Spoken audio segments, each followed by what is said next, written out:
ಓಂ ಶ್ರೀ ಗುರುಭ್ಯೋ ನಮಃ ಹರಿ ಓಂ ಸದ್ಗುರುಭ್ಯೋ ನಮಃ ಮಹಾಗಣಾಧಿಪತಯೇ ನಮಃ. ನಮೋ ದೇವ್ಯೈ ಮಹಾದೇವ್ಯೈ ಶಿವಾಯೈ ಸತತಂ ನಮಃ. ನಮಃ ಪ್ರಕೃತ್ಯೈ ಭದ್ರಾಯೈ ನಿಯತಾಃ ಪ್ರಣತಾಸ್ಮತಾಂ. ನಮಸ್ಕಾರ ಸ್ನೇಹಿತರೆ, ಈ ವಿಡಿಯೋ ಮುಖಾಂತರ ನಾವು ಪ್ರಮುಖವಾಗಿ ಪ್ರತ್ಯಂಗಿರಾ ದೇವಿ ಇದರ ಬಗ್ಗೆ ತಿಳ್ಕೊತಾ ಇದ್ದೀವಿ. ಈ ಹೆಸರನ್ನ ಕೇಳದೇ ಇರೋರೇ ಇಲ್ಲ ನಮ್ಮ ಸನಾತನ ಧರ್ಮವನ್ನು ಆಚರಣೆ ಮಾಡೋರು. ಪ್ರತಿಯೊಬ್ಬರು ಕೂಡ ಹೆಸರನ್ನ ಕೇಳೇ ಇರ್ತಾರೆ. ಅದರಲ್ಲೂ ಕೂಡ ವಿಶೇಷವಾಗಿ ಈ ಪ್ರತ್ಯಂಗಿರಾ ಹೋಮದ ಬಗ್ಗೆ ಕೂಡ ಎಷ್ಟೋ ಜನ ಕೇಳಿರ್ತಾರೆ. ಹಾಗಾದ್ರೆ ನಿಜವಾಗ್ಲೂ ಈ ಪ್ರತ್ಯಂಗಿರಾ ದೇವಿ ಸ್ವರೂಪ ಹೇಗಿರುತ್ತೆ, ಪುರಾಣದಲ್ಲಿ ಇದರ ಬಗ್ಗೆ ಇರುವಂತ ಉಲ್ಲೇಖ ಏನು, ಮತ್ತೆ ವೇದಗಳ ಏನಂತ ಹೇಳುತ್ತೆ ಇದರ ಬಗ್ಗೆ, ಇದನ್ನೆಲ್ಲ ಸಂಪೂರ್ಣವಾಗಿ ತಿಳ್ಕೊಳ್ಳೋಣ ಅಂತ. ಪ್ರಮುಖವಾಗಿ ಈ ಪ್ರತ್ಯಂಗಿರಾ ದೇವಿ ಬಗ್ಗೆ ನಾವು ವಿಶ್ಲೇಷಣೆ ಮಾಡ್ತಾ ಹೋದಾಗ ಮೊದಲನೇದಾಗಿ ನಾವು ಸಿಗುವಂಥದ್ದು ಎಲ್ಲಿ ಅಂತ ಅಂದ್ರೆ ಈ ಶರಭ ಪುರಾಣ. ಈ ಶರಭ ಪುರಾಣದಲ್ಲಿ ಪ್ರಮುಖವಾಗಿ ಈ ಲಕ್ಷ್ಮೀ ನರಸಿಂಹಸ್ವಾಮಿಯು ಹಿರಣ್ಯಕಶಿಪುವನ್ನ ಸಂಹಾರ ಮಾಡ್ತಾರೆ. ಆಗ ಸಂಹಾರ ಮಾಡಿದ ಮೇಲೂ ಕೂಡ ಆ ಲಕ್ಷ್ಮೀ ನರಸಿಂಹಸ್ವಾಮಿಯ ಕ್ರೋಧ ಮಾತ್ರ ಕಮ್ಮಿ ಆಗೋದೇ ಇಲ್ಲ. ಇದರಿಂದ ಇಡೀ ಜಗತ್ತಿನ ಮೇಲೆ ಆ ಕ್ರೋಧಾಗ್ನಿಯಿಂದ ದುಷ್ಪರಿಣಾಮ ಬೀಳ್ತಾ ಇರುತ್ತೆ. ಆಗ ಪರಮೇಶ್ವರನು ಈ ರೀತಿಯಾಗಿ ಶರಭೇಶ್ವರನ ಅವತಾರವನ್ನು ತಾಳ್ತಾರೆ. ಈ ರೀತಿ ಶರಭೇಶ್ವರ ಅವತಾರ ತಾಳಿದಾಗ ಅವರಿಗೆ ಶಕ್ತಿಯಾಗಿ ಎರಡು ರೆಕ್ಕೆಗಳಾಗಿ ಆ ದೇವಿ ಉದ್ಭವ ಆಗ್ತಾಳೆ. ಮೊದಲನೇ ರೆಕ್ಕೆ ಬಂದು ಶೂಲಿನಿ ದುರ್ಗ, ಮತ್ತೆ ಎರಡನೇ ರೆಕ್ಕೆಯ ಸ್ವರೂಪ ಬಂದು ಈ ಪ್ರತ್ಯಂಗಿರಾ ದೇವಿ. ಇಲ್ಲಿ ಪ್ರಮುಖವಾಗಿ ಪ್ರತ್ಯಂಗಿರಾ ದೇವಿ ಬಗ್ಗೆ ನಮಗೆ ಉಲ್ಲೇಖ ಸಿಗುತ್ತೆ. ಅದೇ ರೀತಿಯಾಗಿ ಈ ಪ್ರತ್ಯಂಗಿರಾ ದೇವಿ ನರಸಿಂಹಸ್ವಾಮಿಯ ಕ್ರೋಧಾಗ್ನಿಯನ್ನ ಕಮ್ಮಿ ಮಾಡ್ತಾರೆ. ಇದರಿಂದ ಲೋಕ ಕಲ್ಯಾಣ ಆಗುತ್ತೆ. ಇದು ಶರಭ ಪುರಾಣದಲ್ಲಿ ಉಲ್ಲೇಖ ಇರುವಂಥದ್ದು. ಅದೇ ರೀತಿಯಾಗಿ ಬೇರೆ ಎಲ್ಲಾದ್ರೂ ಈ ಪ್ರತ್ಯಂಗಿರಾ ದೇವಿಯ ಬಗ್ಗೆ ಉಲ್ಲೇಖ ಇದೆಯಾ ಅಂತ ನಾವು ಪುರಾಣಗಳನ್ನ ವಿಶ್ಲೇಷಣೆ ಮಾಡ್ತಾ ಹೋದಾಗ ನಮಗೆ ಸಿಗುವಂಥದ್ದು ಈ ಬ್ರಹ್ಮಾಂಡ ಪುರಾಣ. ಈ ಬ್ರಹ್ಮಾಂಡ ಪುರಾಣದಲ್ಲಿ ದೇವಿ ಮಹಾತ್ಮೆಯಲ್ಲಿ ಪ್ರಮುಖವಾಗಿ ಈ ಪ್ರತ್ಯಂಗಿರಾ ದೇವಿ ಬಗ್ಗೆ ಉಲ್ಲೇಖ ಇದೆ. ಅದರಲ್ಲಿ ಯಾವ ರೀತಿ ಉಲ್ಲೇಖ ಇದೆ ಅಂತಂದ್ರೆ, ಜಗನ್ಮಾತೆಯು ಈ ಬಂಡಾಸುರ ಒಬ್ಬ ದೈತ್ಯ ರಾಕ್ಷಸ ಇರ್ತಾನೆ, ಅವನ್ನ ಸಂಹಾರ ಮಾಡಬೇಕು ಅಂತ ಯುದ್ಧಕ್ಕೆ ಹೋಗ್ತಾ ಇರ್ತಾನೆ. ಆ ಭಂಡಾಸುರ ಅನ್ನೋ ರಾಕ್ಷಸ ಏನ್ ಮಾಡ್ತಾನೆ, ಈ ಕೃತ್ರಿಮಾದಿ ಪ್ರಯೋಗಗಳನ್ನ ಮಾಡಿ ದೇವಿಗೆ ತೊಂದರೆಯನ್ನ ಕೊಡ್ತಾ ಇರ್ತಾನೆ. ಅದರಿಂದ ಎಷ್ಟೋ ತೊಂದರೆಗಳು ಆಗುತ್ತೆ ಆ ದೇವಿಯ ಸೈನ್ಯಕ್ಕೆ. ಆಗ ಪ್ರಮುಖವಾಗಿ ರಕ್ಷಣೆಗೆ ಬರುವಂತದೇ ಈ ಪ್ರತ್ಯಂಗಿರಾ ದೇವಿ. ಈ ಪ್ರತ್ಯಂಗಿರಾ ದೇವಿಯ ರಕ್ಷಣೆಯಿಂದ ಆ ದೇವಿಯ ಪ್ರಮುಖವಾದ ಎರಡು ರಥಗಳು ಯಾವುದು ಅಂದ್ರೆ, ಒಂದು ಗೇಯ ಚಕ್ರ. ಈ ಹೆಸರು ನೀವೆಲ್ಲ ಲಲಿತಾ ಸಹಸ್ರನಾಮದಲ್ಲಿ ಕೇಳಿರ್ತೀರ ಅಲ್ವಾ? ಆ ರೀತಿಯಾಗಿ ಈ ಗೇಯ ಚಕ್ರ ಮತ್ತೆ ಕಿರಿಚಕ್ರ ಅಂತ ಎರಡು ರಥಗಳನ್ನ ಆ ಪ್ರತ್ಯಂಗಿರಾ ದೇವಿ ಸಂರಕ್ಷಣೆ ಮಾಡ್ತಾಳೆ. ಮತ್ತೆ ಯುದ್ಧದಲ್ಲಿ ಪ್ರಮುಖವಾದ ಪಾತ್ರವನ್ನು ವಹಿಸಿ ಆ ದೇವಿಗೆ ವಿಜಯನ್ನು ತಂದೊಡ್ಡಲು ಸಹಾಯ ಮಾಡ್ತಾಳೆ. ಆದ್ರಿಂದ ದೇವಿಯ ಸೈನ್ಯ ಏನಿರುತ್ತೆ ಅದಕ್ಕೆ ಪ್ರಮುಖವಾದ ಶಕ್ತಿಯಾಗಿ ಈ ಪ್ರತ್ಯಂಗಿರಾ ದೇವಿ ನಿಲ್ತಾಳೆ. ನಮಗೆ ಈ ಬ್ರಹ್ಮಾಂಡ ಪುರಾಣದಲ್ಲಿ ಈ ಪ್ರತ್ಯಂಗಿರಾ ದೇವಿಯ ಉಲ್ಲೇಖ ನಮಗೆ ಸಿಗುತ್ತೆ. ವೇದಗಳಲ್ಲಿ ಪ್ರಮುಖವಾಗಿ ಅಥರ್ವಣ ವೇದದಲ್ಲಿ ಈ ಪ್ರತ್ಯಂಗಿರಾ ದೇವಿಯನ್ನು ವಿಶೇಷವಾಗಿ ಅಥರ್ವಣ ಭದ್ರಕಾಳಿ ಅಂತಾನೆ ಕರೀತಾರೆ. ಅಂತ ಒಂದು ವಿಶೇಷ ನಾಮದಿಂದನೇ ಕರೀತಾರೆ. ಪ್ರಮುಖವಾಗಿ ಮತ್ತೊಂದು ಪುರಾಣದ ಉಲ್ಲೇಖವನ್ನು ನಾವು ತಗೊಳ್ಳೋದಾದ್ರೆ, ಈ ಪ್ರತ್ಯಂಗಿರಾ ಯಾಗವನ್ನ ಯಾರು ಆಚರಣೆ ಮಾಡಿದ್ರು, ಈ ಪ್ರತ್ಯಂಗಿರಾ ಯಾಗಕ್ಕೆ ಮತ್ತೊಂದು ಹೆಸರು ಕೂಡ ಇದೆ, ನಿಕುಂಬಿಲಾ ಯಾಗ ಅಂತ. ಯಾಗವನ್ನೇ ಪ್ರತ್ಯಂಗಿರಾ ಯಾಗ ಅಂತ ಕೂಡ ಕರೀತಾರೆ. ವಿಶ್ಲೇಷಣೆ ಮಾಡಿದಾಗ ಪ್ರಮುಖವಾಗಿ ನಮಗೆ ಸಿಗುವಂಥದ್ದು ಮತ್ತೊಂದು ಐತಿಹ್ಯ ಯಾವುದು ಅಂದ್ರೆ ರಾಮಾಯಣ. ವಿಶೇಷವಾಗಿ ರಾಮಾಯಣದಲ್ಲಿ ಬರುವಂತ ಉಲ್ಲೇಖ ಇದು.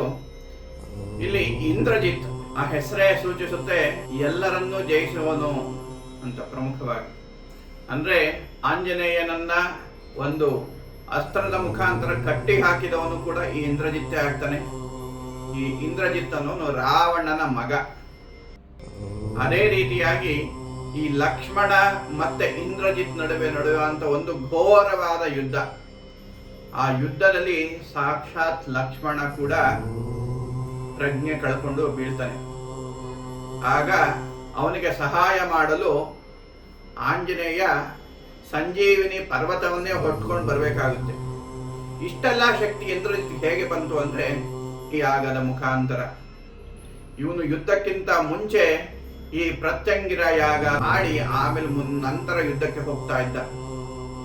ಇದನ್ನ ಅರಿತ ನಂತರ ಇವನು ಯಾವಾಗ ಯಾಗಕ್ಕೆ ಕೂತಿರ್ತಾನೆ ಅಂತ ಸಮಯದಲ್ಲಿ ಯಾಗವನ್ನ ಭಂಗ ಮಾಡಿ ನಂತರ ಇಂದ್ರಜಿತ್ನ ಸಂಹಾರ ಮಾಡ್ತಾರೆ.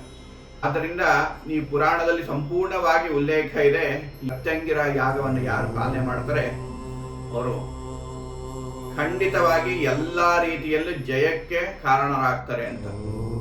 ಹಾಗಾದ್ರೆ ಈ ಪ್ರತ್ಯಂಗಿರ ದೇವಿಯನ್ನ ಉಪಾಸನೆ ಮಾಡೋದ್ರಿಂದ ಅಥವಾ ಪ್ರತ್ಯಂಗಿರ ಯಾಗವನ್ನು ಮಾಡೋದ್ರಿಂದ ಯಾವ ರೀತಿ ಫಲ ಅಂತ ಅಂದ್ರೆ ಪ್ರಮುಖವಾಗಿ ಬರುವಂತದ್ದು ಮೊದಲನೇದಾಗಿ ಯಾವುದೇ ರೀತಿ ಶತ್ರು ಬಾಧೆ ಇದ್ರೆ ಆ ಶತ್ರು ಬಾಧೆ ಎಲ್ಲ ಸಂಪೂರ್ಣವಾಗಿ ನಿವಾರಣೆ ಆಗುತ್ತೆ. ನಿಮ್ಗೆ ಎಂತ ಶತ್ರು ಇದ್ರೂ ಕೂಡ ಆ ಶತ್ರು ದೋಷ ನಿವಾರಣೆಗೋಸ್ಕರ ಈ ಪ್ರತ್ಯಂಗಿರ ಯಾಗವನ್ನು ನೀವು ಮಾಡ್ಬೋದು.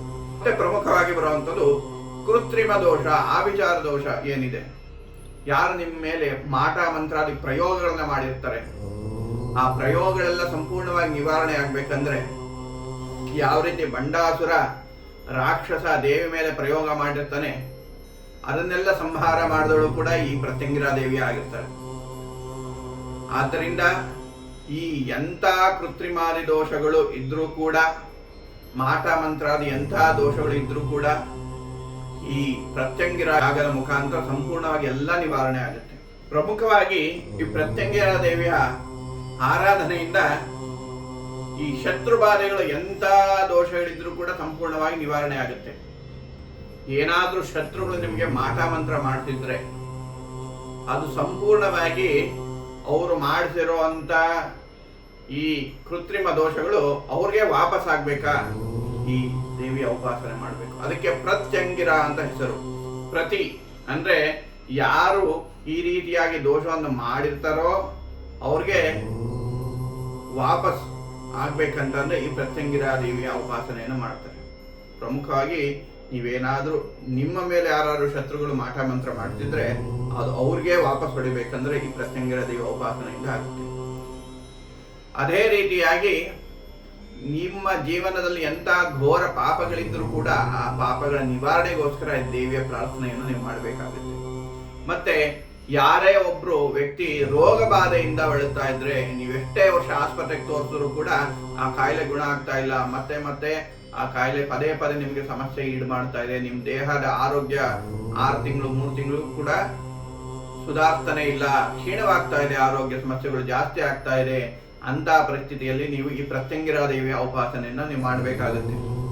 ಮತ್ತೆ ಪ್ರಮುಖವಾಗಿ ಎಲ್ಲರೂ ಕೂಡ ಆಚರಣೆ ಮಾಡೋದು, ವಿಶೇಷವಾಗಿ ಯಾರು ರಾಜಕೀಯ ವ್ಯಕ್ತಿಗಳಿರ್ತಾರೆ ಅವರು ಕೂಡ, ಮತ್ತೆ ಹಿಂದೆ ಕೂಡ ರಾಜ ಮಹಾರಾಜರು ಕೂಡ ಆಚರಣೆ ಮಾಡಿರುವಂಥದ್ದು, ಮತ್ತೆ ಯಾರ್ಯಾರು ದೊಡ್ಡ ದೊಡ್ಡ ಬಿಸ್ನೆಸ್ ಪರ್ಸನ್ಗಳು ಯಾರಿರ್ತಾರೆ ಅವರು ಕೂಡ ತನ್ನ ಬಿಸ್ನೆಸ್ ಅಲ್ಲಿ ಇಂಪ್ರೂವ್ಮೆಂಟ್ಗೋಸ್ಕರ ಮತ್ತೆ ರಾಜಕೀಯದಲ್ಲಿ ವಿಜಯ ಪ್ರಾಪ್ತಿಗೋಸ್ಕರ ಯಾಗವನ್ನ ಮಾಡ್ತಾರೆ.